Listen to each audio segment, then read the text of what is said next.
Hey guys, in this video I'll be reviewing A Knight of the Seven Kingdoms, which is also kind of known colloquially as Dunk and Egg, which is a sort of a short story collection put together by George R.R. Martin featuring two characters before, about 100 years before A Game of Thrones starts.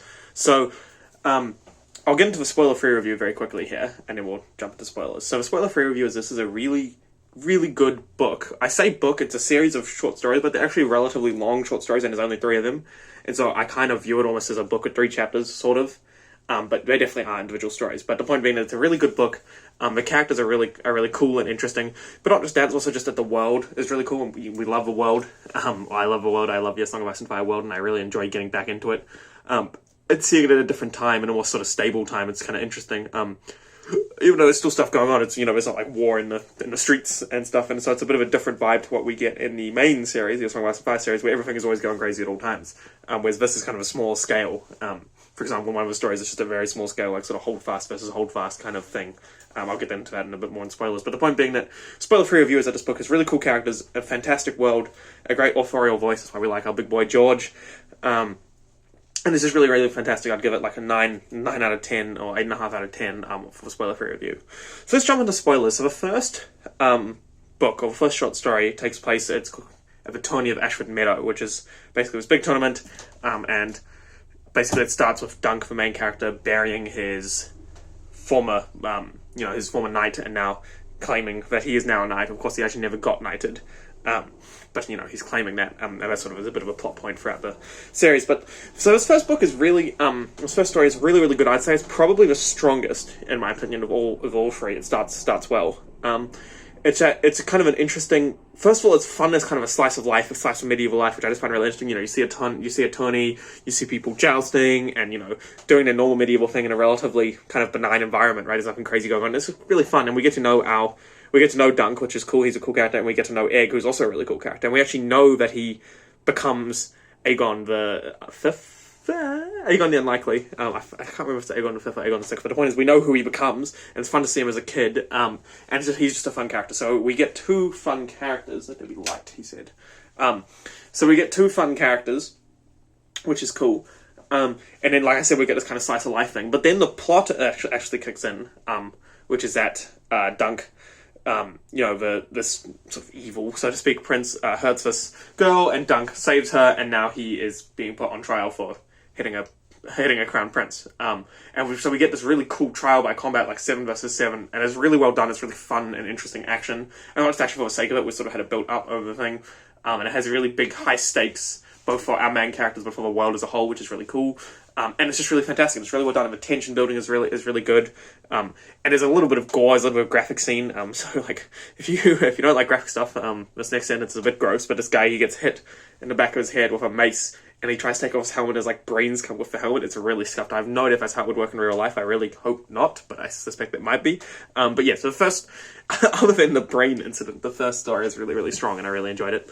Then we move into what I think is the weakest of the 3, still really good, which is this story of, Dunk and Egg. They are serving for this knight, and, he's just a landed knight. He's just got a small little tower house and a few little lands, and then they discover that the neighbouring lady, lord lady, has, been put up a dam and stealing the water, so there's a little bit of drama between the 2 of them, what's going to happen with this water.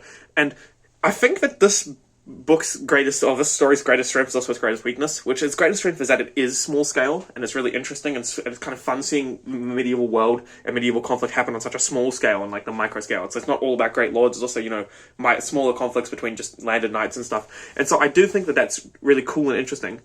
But the small scale of it does also kind of add to making it feel a little bit less impactful, because it is a small scale, there's not that much going on. And when you're used to a story with these grand sweeping effects on the world, this does kind of feel a little bit small. So yeah, as I say, it's both good and bad. But I'd say the other weakness of this story is that it's a bit long and a bit slow. So there's big parts of it where not much is happening. And then the slice of life part of it doesn't entertain me enough for me to really love the story. With that said, once again, we get a whole bunch of interesting world exploration, which is really cool.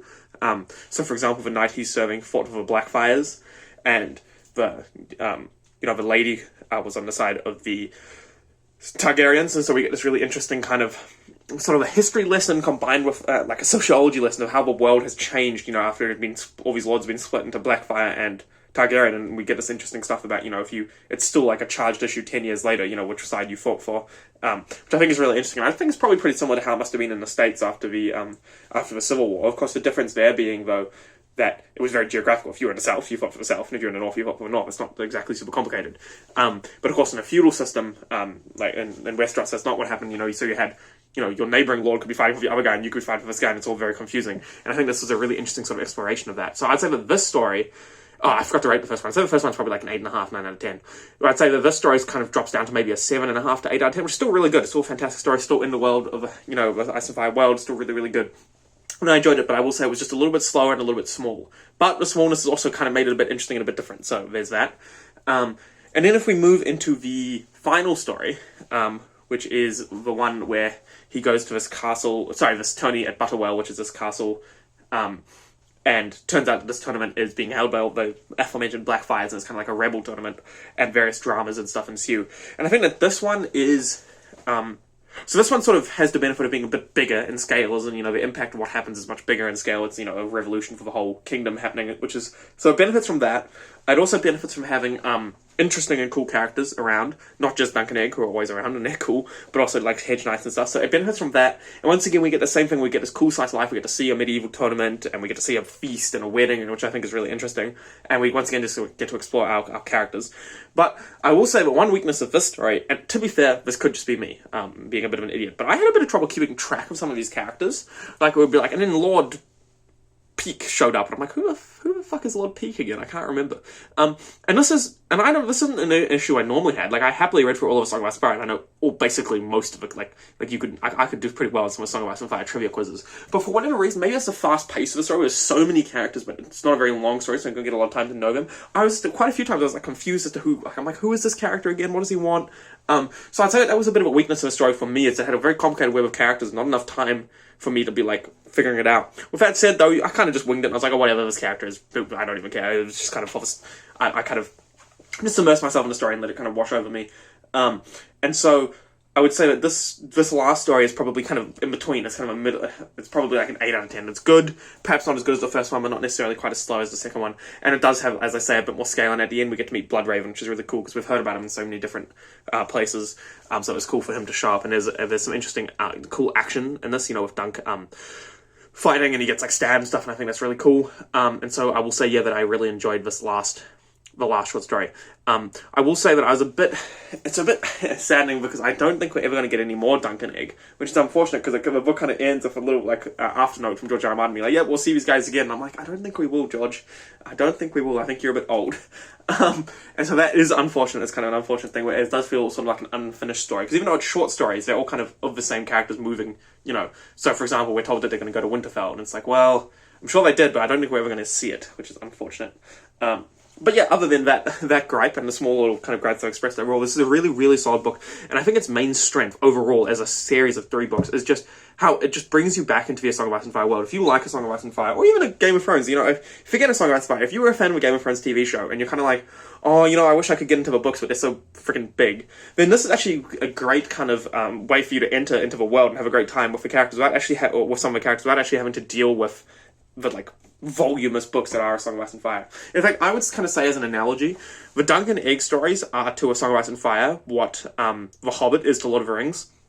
As in, it's kind of like a story with some similar characters in the same world, but much sort of kind of lower stakes, I guess, a much smaller story, much easier to read, easier to get into, compared to this big epic that's also associated with it. So just like I'd advise anybody who enjoyed the Lord of the Rings movie but can't be bothered with a book to read The Hobbit, I'd say that if you enjoyed the Game of Thrones show, but you can't be bothered with this giant series, I'd advise that you jump into Dunk and Egg, and then you can still enjoy the Song of Ice and Fire world. You can still have fun with some of the themes and some of the George R.R. Martin's writing style, but you don't have to deal with Vagina's Song of Ice and Fire. And it may be that after you read Dunk and Egg, and I think this is a good, distinct possibility, that you're like, damn, this guy's good. I'd really like to read the big version, you know, via Song of Ice and Fire. But it may also be that you're like, you know, I'm done here. It was great, but I'm, you know, I don't feel the need. But yeah, I'd say that this book is basically, yeah, it's just a nice, small, condensed Song of Ice and Fire for you. Just a fun sort of romp in the world. So that's the end of my review for this book. I'll be reading A World of Ice and Fire next, which I'm quite excited for because that was the first audiobook I ever read, so I'll be happy to give it another review. Oh, I should just say to finish off that I listened to this book on audiobook, and the narrator is very good, so that obviously helps. So if you are an audiobook fan, I would